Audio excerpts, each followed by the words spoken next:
Good afternoon, fellow directors, past presidents, members, and guests. Welcome to the 114th season of the Empire Club of Canada. My name is Barbara Jesson. I am the president of the Empire Club of Canada and your host for today's luncheon featuring the Honourable Mélanie Joly, Minister of Canadian Heritage, in conversation with Mr. Charles Falzon, Dean of the Faculty of Communication and Design at Ryerson University. I now call this meeting to order. Will you please remain standing while I respect the club's tradition by saying grace? United by common interests and concerns, we have gathered here. We each, in our own way, express our gratitude. We are thankful for this time together, for the meal that we shall eat, for the people who have prepared it, and for the freedom of expression and information we share and have done since 1903. We are thankful for both this heritage and for today's gathering of the Empire Club of Canada. Please join me in singing our national anthem.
One of the great traditions of the Empire Club of Canada is that we recognize our sovereign. Please raise your glass to La Reine du Canada.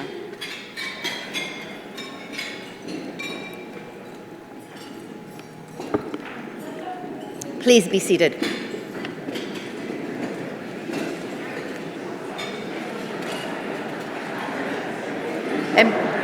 And bear with me as we conduct a draw. Ladies and gentlemen, I should just say that we are going to diverge from our usual format at the club, and we are going to have our speaker talk before we serve lunch. So there will be some time before lunch is actually served. So you look like you're getting hungry with your napkins on your lap, but you're going to have to sing for your supper. So please bear with me while we conduct a draw for our door prize, a year membership to the Empire Club of Canada, and a bottle of Ripasso Bozan, sponsored by Cesari Fine Wines of Verona.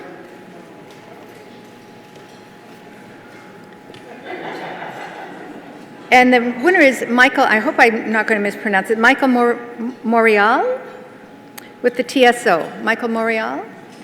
Have I mispronounced it?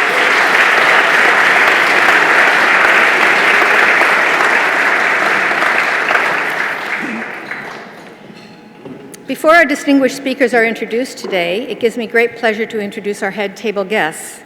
I would ask each guest to stand for a brief moment and be seated as your name is called. I would ask the audience please to refrain from applauding until all the head table guests have been introduced. Our guests are the Honourable Mélanie Joly, the Minister of Canadian Heritage. Mr. Graeme Henderson, President and Chief Executive Officer, Music Canada. Ms. Nona Heaslip, Past President, Empire Club of Canada. Mr. Charles Falzon, Dean of the Faculty of Communication and Design, Ryerson University, 30-year veteran of the media industry and winner of several Gemini, CSA, and international awards. Mr. Thomas Chansey, Vice President, Public Affairs, Ontario Trillium Foundation, Director, Empire Club of Canada. Dr. James D. Fleck, CC Chair, Canadian Museum of History, Canadian War Museum. Ms. Anne-Marie Applin, Founder and President, Applin Marketing, Director of the Empire Club of Canada. Ms. Miranda Mulholland, artist and record label owner, prominent artist advocate. Mr. Pierre Cyr, Director, Board and Stakeholder Relations, Canadian Blood Services, and Director of the Empire Club of Canada. And my name is Barbara Jessen, as I said. I'm the President of Jessen & Company Communications and President of the Empire Club of Canada. Ladies and gentlemen, your head table guests.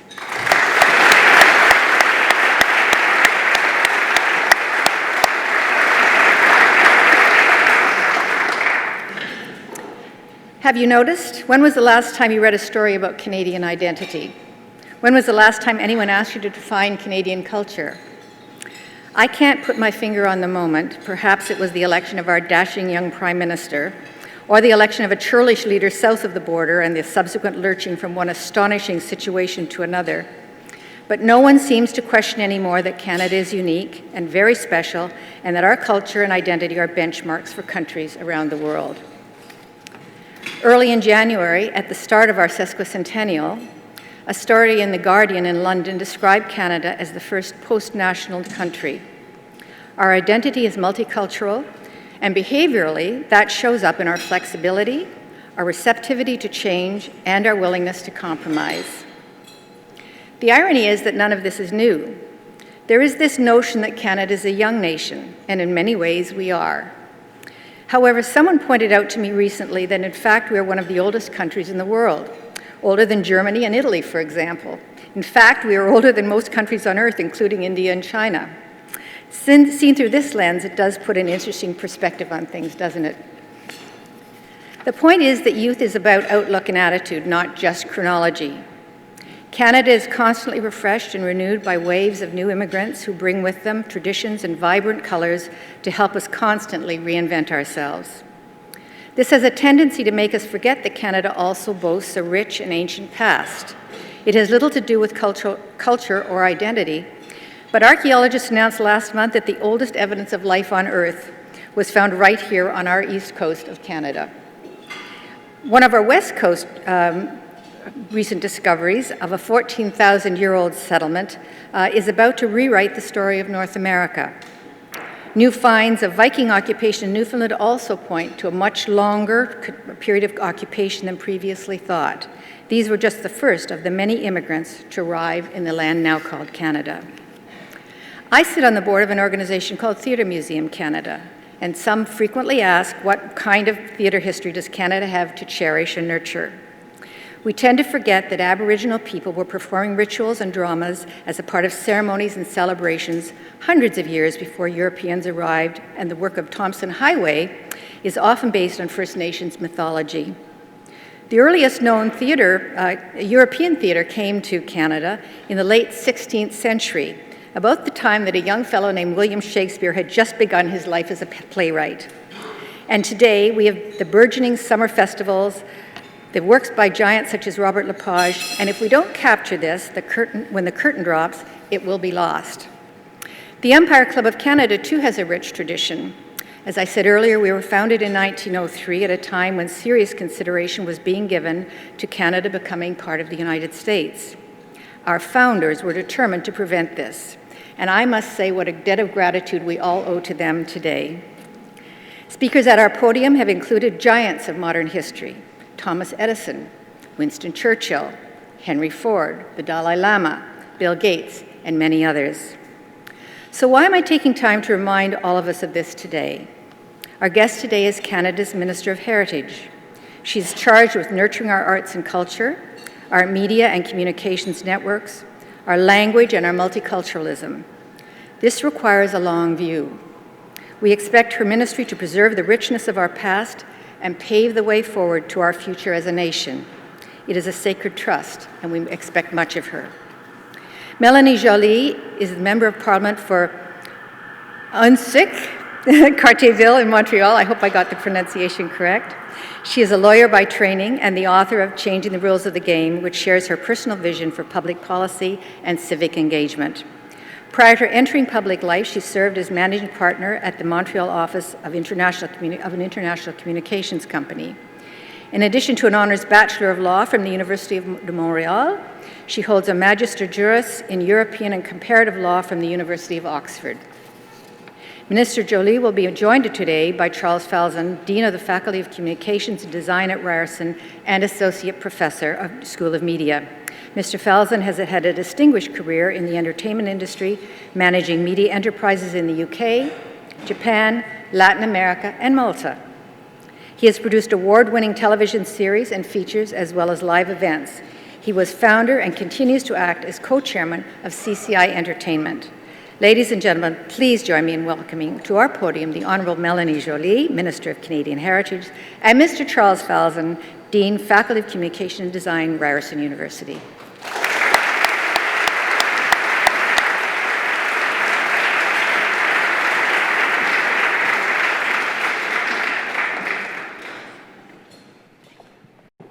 I think you're on this side. Yep, that's it.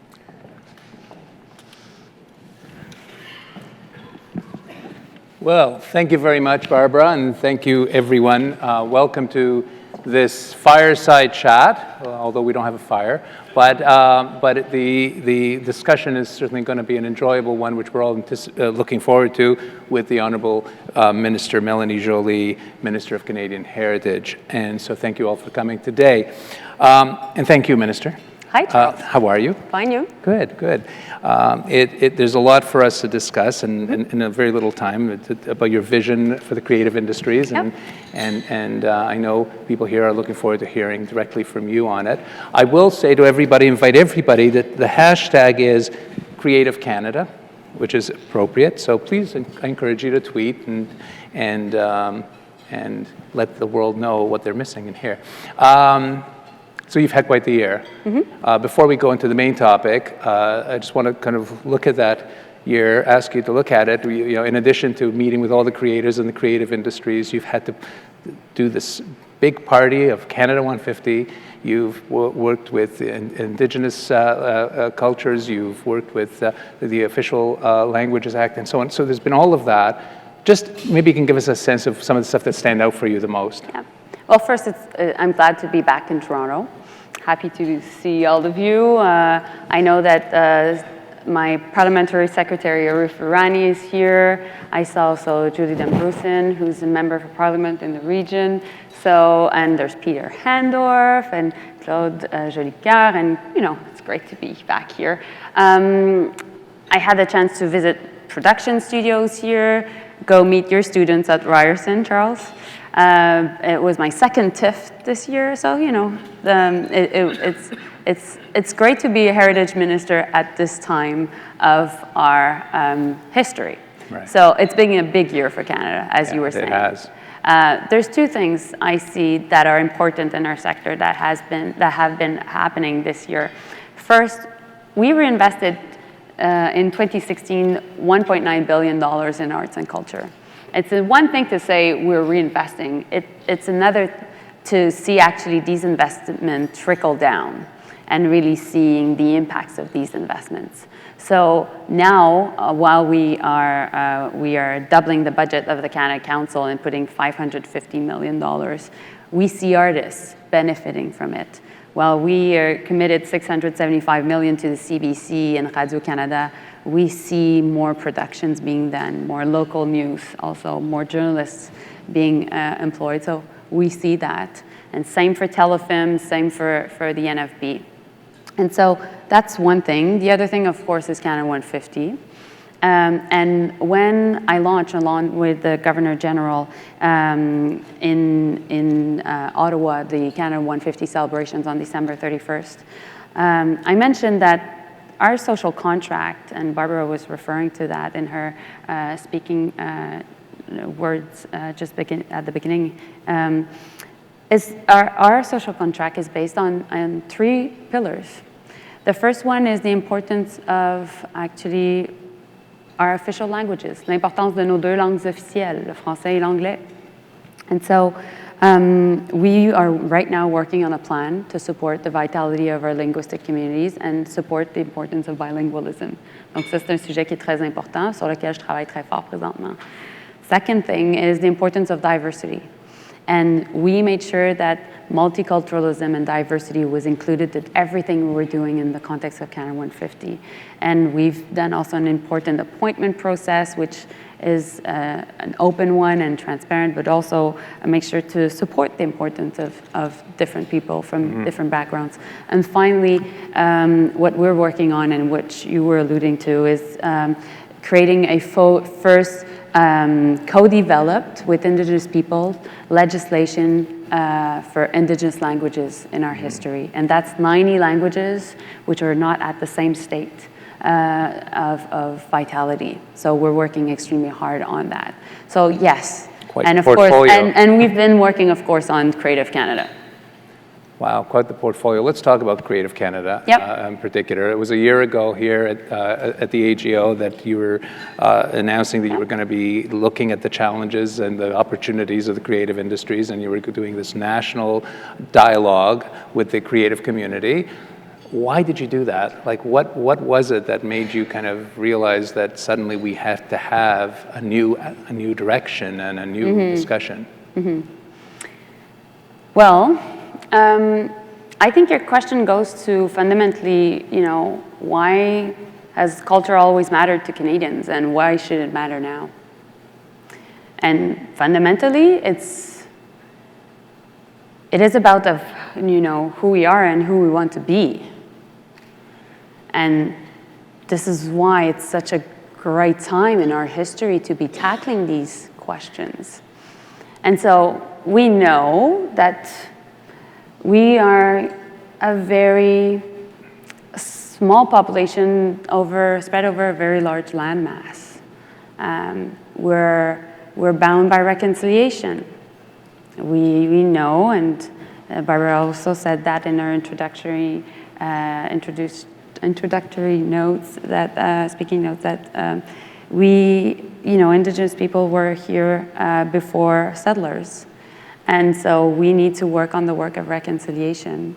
We are rooted in our linguistic duality, and I'm a proud Francophone, and we're 8 million of Francophones that are in this country and surrounded by millions of English language speakers. We're a democracy, and we defend and value the importance of equality and the protection of minority rights. And also, of course, we're a country that welcomes immigrants. We value the importance of diversity. And it's funny to think that while we all have that, the government in the past has been creating an entire system over 80 years to protect and promote our culture. But there's never been really a way for government to wrap its arms around our creative industries. While we know that this is so important, that is key to who we are as a country, as people, but at the same time that we are in a sector that is booming. And Canada is really strong in that sector. And so rather than taking bits and pieces and try to fix the system, we decided to actually have a holistic approach that was impacting all our sector, but that would actually give the right levers to grow it and make sure that we are extremely competitive here at home, but actually in the world. So, of course, the big trust here is that we are indeed wrapping our arms around this with this big agenda. And so it's a couple of weeks ago that you introduced the government's new policy for growing the creative industries in Canada. Most of us have read, looked, analyzed whatever material we could get. But here's an opportunity directly to explain what it is and what's in it for the creative industries, for these people here and those people who are outside of here. So we all know that the sector is really important. It's 630,000 jobs and growing, and it's worth $55 billion. But as I said, there was no real strategy. So this is the first creative industry strategy in our history. And the objective is, and that's our vision, is twofold. First, we want to be a leader in the world in terms of the quality of the content we create here at home, and that is actually that is distributed around the world. And we want to be recognized for the excellence of our content in French and in English. And the second thing is we want to be a pioneer in making sure that there is a space for national content on the web, a space for Canadian voices on the web. And so, bearing in mind that vision, we have three important pillars, three important pillars that are, the first one is the importance of production, the importance of our creators and their stories. The second one is the importance of promoting discoverability and distribution at home and abroad. And the third one is actually strengthening our public broadcaster and also supporting local news. So that's a lot. Of those, the thing that seems to have gotten a lot of attention is Netflix. So I'm just going to go right to that, because I'm going to be just like everybody else and say that's all amazing. But I want to take a minute to ask you about Netflix, right? Perhaps you could just set the record straight. What's it all about? What are the strengths? What are maybe some of the shortcomings that you're thinking, if there are any? Like, tell us about it. Okay. Before going there, Charles, because I'll get there, I want just to explain what is exactly in these three pillars and everything we've done. Okay. Because Netflix is really important, okay, but it's actually something that is part of our entire strategy. Sounds good.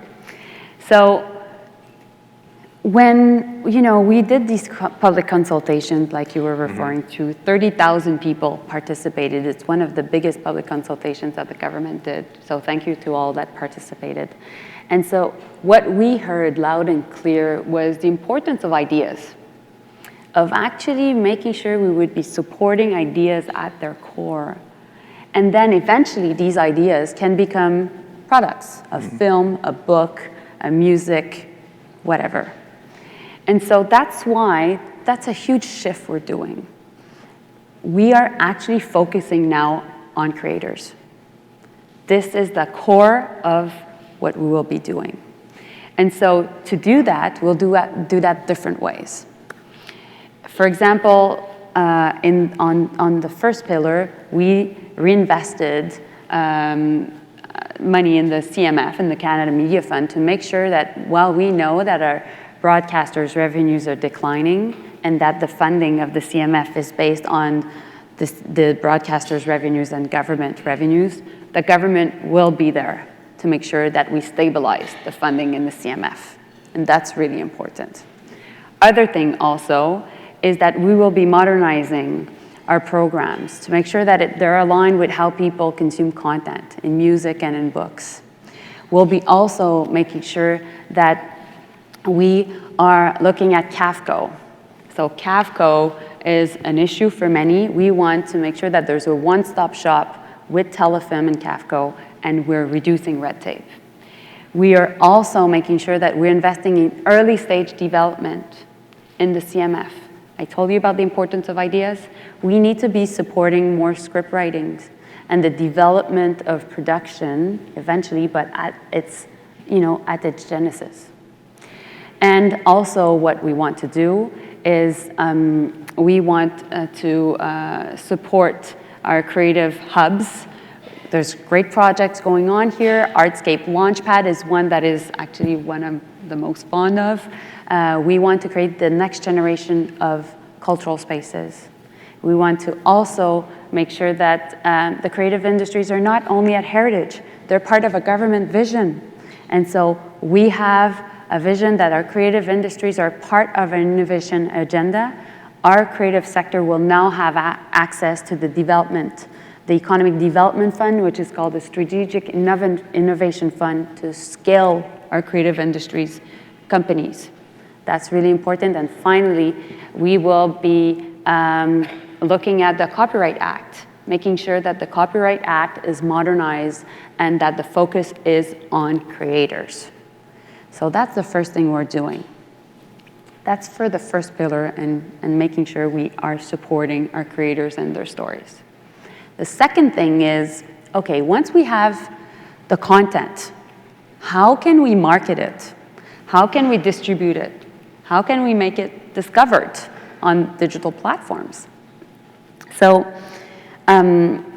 we will be working with the CRTC to understand what are the new players in the sector, and also how, how can there be new ways of supporting Canadian content. But meanwhile, we will also work on modernizing our entire toolkit. The Broadcasting Act, the Telecoms Act doesn't take into account the internet, and we need to make sure that we do that shift. Also, we will be making sure to have a strong domestic market, because any domestic market is a launch pad for our content we produced. We will be working with our digital platforms, and that's why we did approve an investment on the part of Netflix. Yeah. And I'll come back to that, but that's part of the strategy, and that's where it comes into.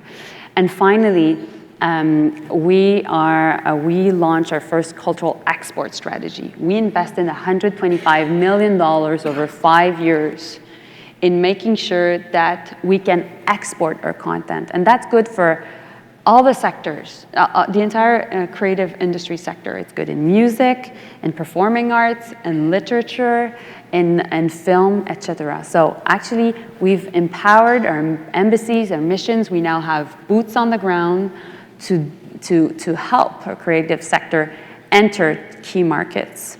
We also announced that we would be more present in international fairs. We'll be there for the Frankfurt Book Fair in 2020 as a guest of honor. That will help our sector in the book sector. We were there for the video game sector at the Cologne Book Fair, Cologne Video Games Gamescom Fair in Germany.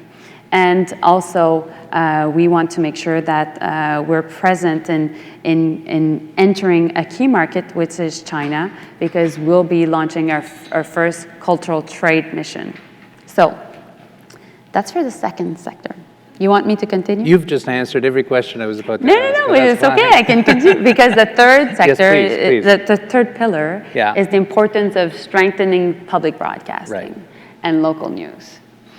And we reinvested so much, so much money in CBC Radio-Canada, and Canadians expect this investment to have real impacts. We want to strengthen the mandate of the CBC. The mandate of the CBC is actually in the Broadcasting Act. So while we're opening it, we're also opening the mandate. We want to make sure that while CBC has received these important investments, that actually it can become the platform, the way to support Canadian content and Canadian culture, that it's 100% Canadian, and that can help the distribution and the discovery of content here at home and around the world. That's our vision for CBC, and also for local news. Well, we know that the digital disruption is affecting everybody in this room, and also local news. We will look into our periodical fund to make sure that the periodical fund is modified in order not to support print subscription, but actually the investment in Canadian content, so Canadian journalism. And we will support also digital transition. And we know that all this disruption is happening at a pace that is different. For example, in Toronto, Montreal, and Vancouver, and for example, the North.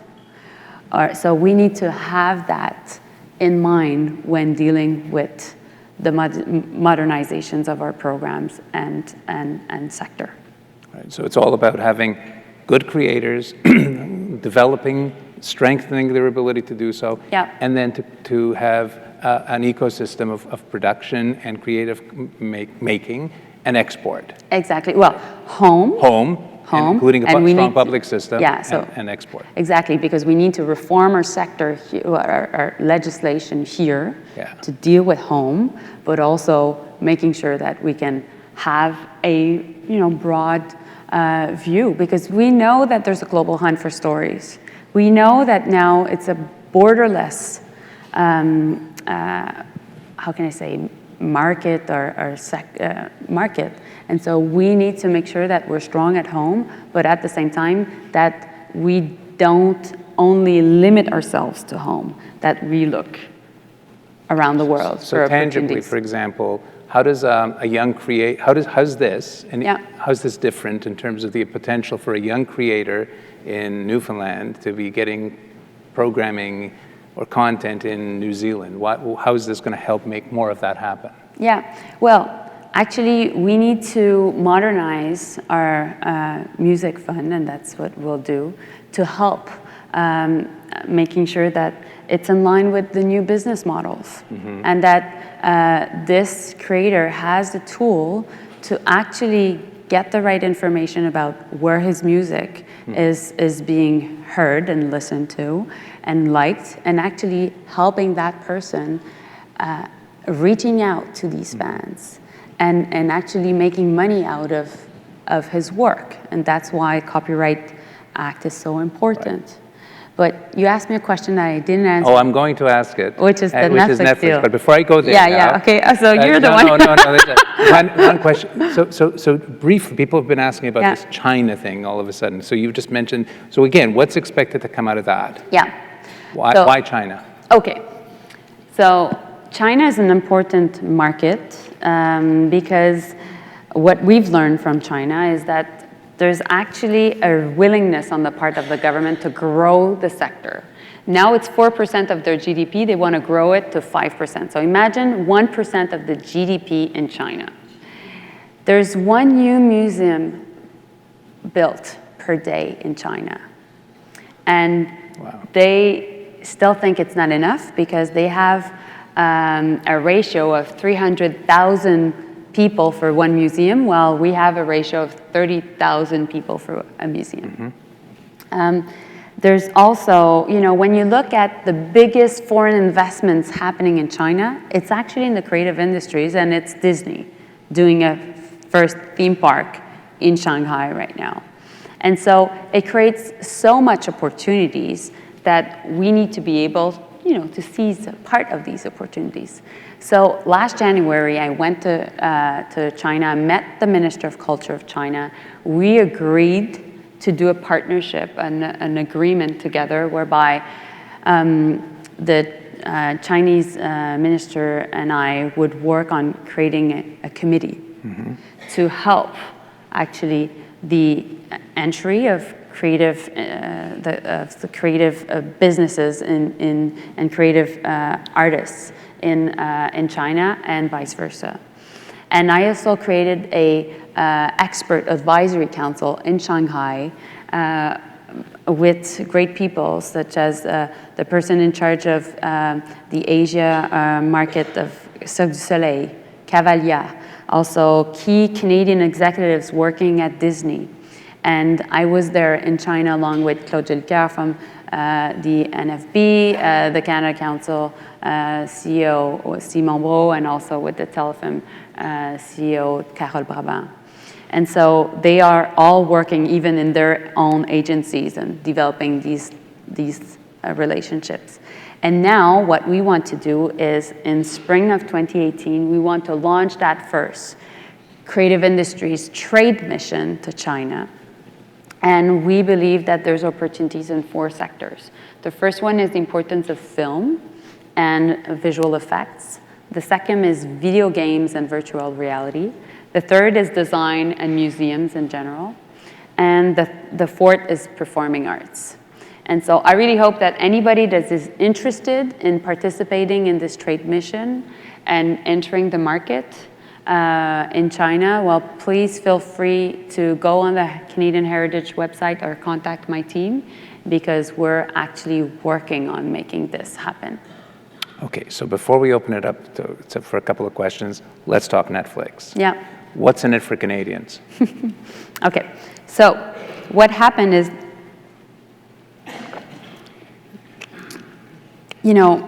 when I first took the department, I very much knew the importance of digital platforms. And I was very much aware also that digital platforms didn't fall into our own toolkit.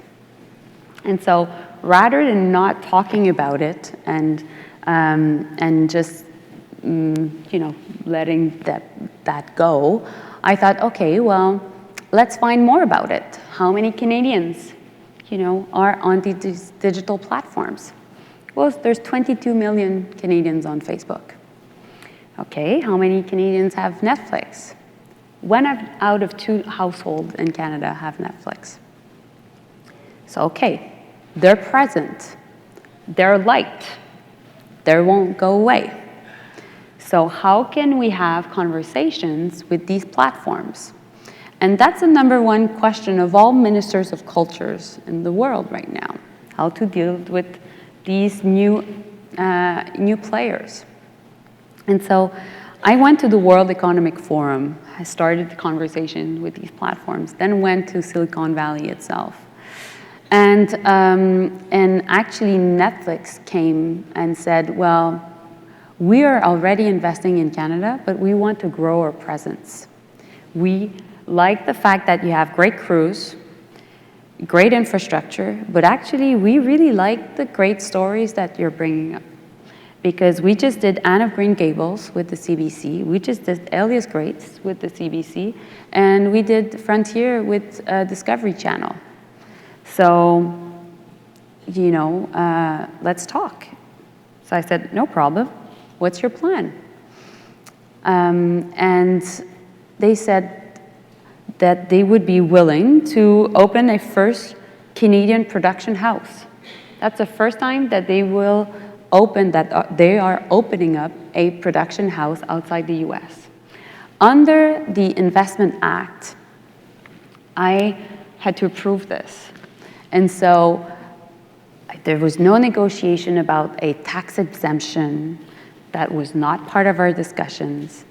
The production house will be paying its taxes, income taxes in Canada. There's no discussion of whether we should or not legislate digital platforms, that this was not part of the conversation. What was discussed and what we agreed to, what we approved, is an investment of $500 million over 5 years in original productions made in Canada that would benefit our sector. And there would be $25 billion that would be in market development to develop the Francophone content and basically develop the Quebec market and the Francophone market in general in Canada, because we know that there's not a lot of production in French on Netflix. And what was also agreed upon, what we approved, is that there would be a new carousel on their algorithm, which is presenting Canadian content. And we'll be the first country in the world having that. And it will be part of their algorithm, but not only in Canada, around the world. And so that's our way also to support the Canadian brand through a platform that has millions and millions of people on it. And so we think this is a way to make sure that we have great investments here, because that's a minimum of production money. It's also a way to be part of the overall strategy of Netflix, because they've announced that they will be increasing their budget, their production budget. And so that's making sure that we have a piece of the pie. And ultimately, I think it's to create a way that our own global, our own stories are actually on a platform that is seen and liked in Canada, but also across the world. Mm-hmm. And so we think this is a net benefit to Canada. It's a net benefit for the creative sector. Thank you. I'm going to open it up for a couple of questions. There's mics going around. So if you'd like to ask a question directly from the floor, please put your hands up. We have time for 2 or 3 before we go right to lunch. Okay, over there. It's Sarah. Sarah, please. Hi there, Dr. Sarah Diamond, President, OCAD University. Minister Jolie, thank you for all you've done for the creative industries and for the arts in this country. I wondered if you could just talk a little bit about where design fits in your vision, because for the first time it seems that heritage is actually recognizing how critical this vast array of practices are in our country. Thank you. Yeah, it's a good question. Thank you, Sarah. So, of course, I've been saying much more creative industries than cultural industries, and that's really, really because I mean it. We're broadening the definition of the cultural landscape to include design, architecture, fashion, virtual reality, video games, because we think that they're part of our sector. And to your point, design in particular, of course, we see the value of it. We'll be creating a Creative Industries Council, and I'll be co-chairing it with the Minister of Innovation, Minister Baines, and we will be able to have these conversations on that council, how to better support the sectors that typically have not been involved. We inspired ourselves from what the UK did with their own creative industry strategy. And we think that will have, that will have a good impact because there's a lot of cross-pollination between sectors. Meanwhile, also on the design side, when I talked about the trade mission to China, I mentioned design because we think that there's a huge opportunity for the design sector combining with the museum sector. And bearing in mind that there's so many opportunities in China in that sector right now, that actually the design industry can really benefit from our approach. Thank you. There's one down there, yes. Minister Jolie, thank you very much and welcome back to Toronto. Thank you. Netflix is the most visible of the over-the-tops working in Canada currently, but there are others. And I'm wondering if this is a Netflix policy or if this is an over-the-top policy as Hulu and Amazon and Apple and Facebook and others are soon to be joining the original production fray. Mm-hmm. Well, of course, Netflix is the platform on the audiovisual side that is the most prominent. We know that Facebook announced that they would be going into production. Hulu is, present in the United States, but we know that that's a model that is changing across the world. Amazon is present here, but have not invested so much and is not so present in Canada. So, of course, we want to continue to have these conversations. But at the same time, my job is to grow the sector and protect Canadian culture. And that's why we need to modernize our legislation to take into account this reality, to think of what is broadcasting now. And so that's why we'll have more announcements in the months to come about how we can modernize our approach. And the issue we have right now is twofold. First, I've met a lot of people over the past 2 years. And if I would ask each and one of you here in this room, what's the new business model for audiovisual or even music? I don't think anybody has the true question because we're in time of transition. So I presented a transition plan, and the Netflix piece for me is part of the transition, but I also know that we need to work on the long term, and that really is about reforming our legislation. So that's the first point. The second thing is Canada is always the first one being really, really impacted by what the US does. We're always the first export market to the, from the US. And so even when I'm at the G7 Minister of Culture Summit and talking to my colleagues, there's not a lot actually of traction there. Italy is not impacted the same way, or Germany is not impacted the same way as Canada is. And so we're having these discussions at UNESCO. There's been a new directive at UNESCO dealing with cultural diversity on the digital space. But the reality is the US is not part of UNESCO and has not signed that convention on cultural diversity that is so important. And so that's why we need to have these conversations with American players, meanwhile modernizing our entire toolkit. I think we'll squeeze in. No, we're done. We're late. Everybody's hungry, and I want to echo everybody, Minister Joly. Thank you for your passion and your confidence in the industry, and for looking things through this new and exciting lens. Thank you. And this is a midpoint. We're really Creative Canada is a roadmap for a sector.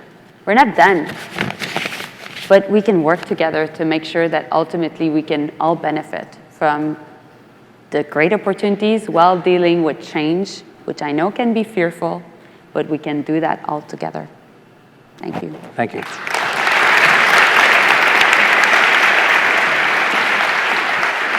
Thank you. Thank you.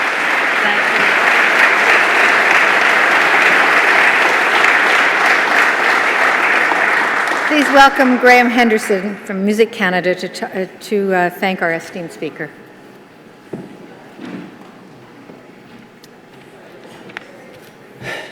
Good afternoon, everybody, and thank you, Minister, for your speech today that furthered your vision for a creative Canada.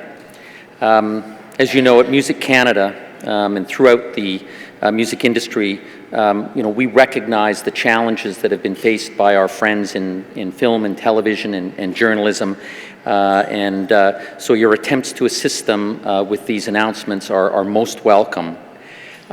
I'd also like to thank you for your words on the importance of the review of the Copyright Act, and that you have moved to a focus on creators, putting creators at the heart of not just cultural policy, but economic policy. And this is something that we've sought for a long time.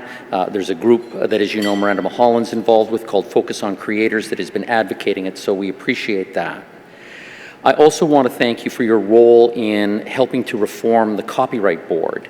This may sound arcane to many people in the audience, but this is actually of critical importance, not just to the business players, but there was a submission made by over 100 recording artists outlining just how decisions made by that board affect their lives.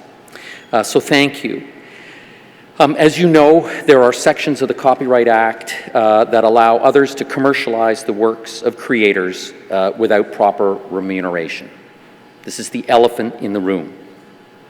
Now, Miranda Mulholland addressed this in her speech to the Economic Club of Canada. I know you're familiar with it, and I would recommend the contents of that to you. Reforming our Copyright Act to remove those sections is a fantastic opportunity for you and the government to put creators first in policy making, and I would urge you to act quickly because there is almost universal agreement on those critical steps.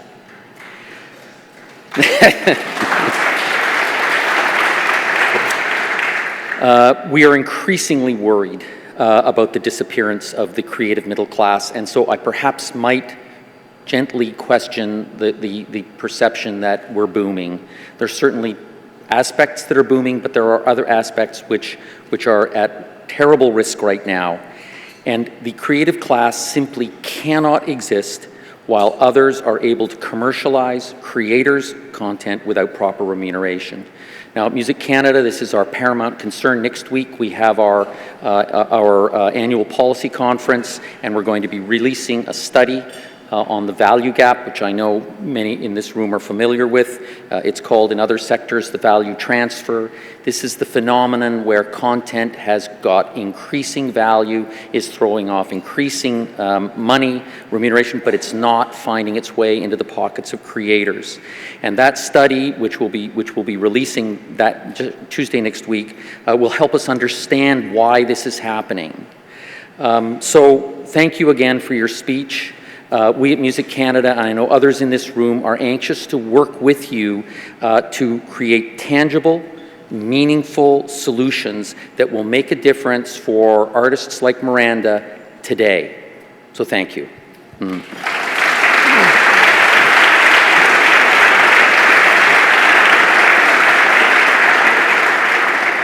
Thank you, Graeme, and thank you for your generous sponsorship in making this event possible today.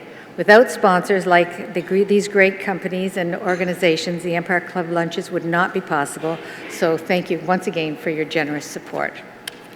We would also like to thank MediaEvents.ca, Canada's online event space, for webcasting today's event for thousands of viewers around the world.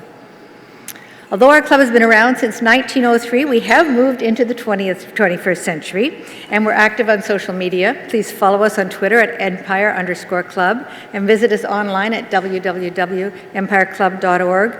You can also follow us on Facebook, LinkedIn, and Instagram. And finally, please do join us at our next event. On October 24th, Lou Eccleston, Chief Executive Officer of the TMX Group, will be here at 1 King West, and we will be ringing the closing bell, as I understand it.